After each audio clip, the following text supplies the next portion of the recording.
Hi friends, welcome back to my channel. మీరు కనుక మన ఛానల్ని ఫస్ట్ టైం చూసినట్లయితే లైక్, షేర్ అండ్ సబ్స్క్రైబ్. ఈరోజు నేను చేపల పులుసు చేద్దామని 2 kg వరకు కింగ్ ఫిష్ తీసుకొచ్చామండి.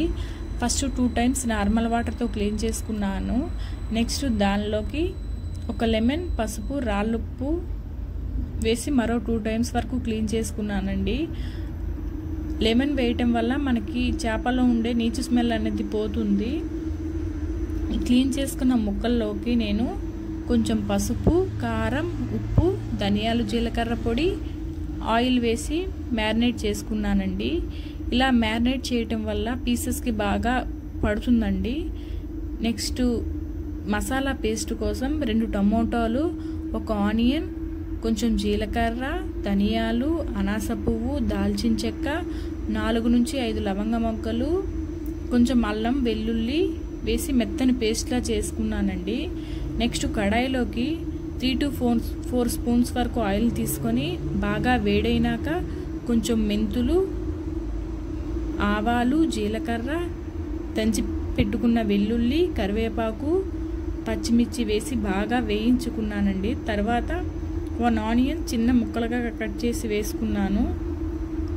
ఆనియన్ అనేది మనకి బ్రౌన్ కలర్లోకి వేగినాక నెక్స్ట్ మనం రెడీ చేసుకున్న మసాలా పేస్ట్ అనేది వేసుకోవాలండి.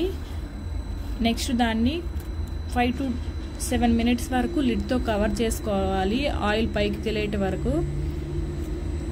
తర్వాత ఆ పేస్ట్ లోపలకి సరిపడా మన ఫిష్కి సరిపడా కారం, ఉప్పు వేసుకొని మరొకసారి కలుపుకోవాలండి. కలుపుకున్నాక మన ఫిష్ని దానిలో వేసి ఒక 5 to 10 minutes అనేది కవర్ చేసుకోవాలండి. లిడ్తో కవర్ చేసుకున్నాక ఒక పెద్ద నిమ్మకాయ సైజులో ఉండే చింతపండును తీసుకొని దాని గుజ్జును తీసుకోవాలండి. తీసుకున్నాక ఈ ఫిష్లో చింతపండు రసాన్ని వేసుకోవాలి.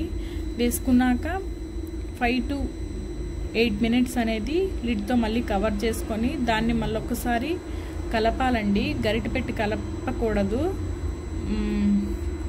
బాణీని మనం అటు ఇటు కదుపుతూ ఉండాలి.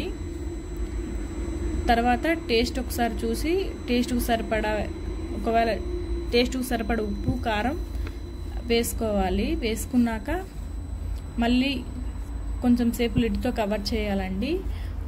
5 minutes వరకు కవర్ చేసినాక దానిలోకి కొంచెం ధనియాలు, జీలకర్ర పొడి, ఫిష్ మసాలా వేసుకోవాలండి.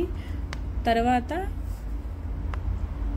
ఒక 5 minutes వరకు మరగనిచ్చి దానిలోకి కొంచెం కొత్తిమీరను వేసుకోవాలండి. వేసుకున్నాక ఇంకో 2 to 3 minutes మరగనిచ్చాక అయిపోతుందండి.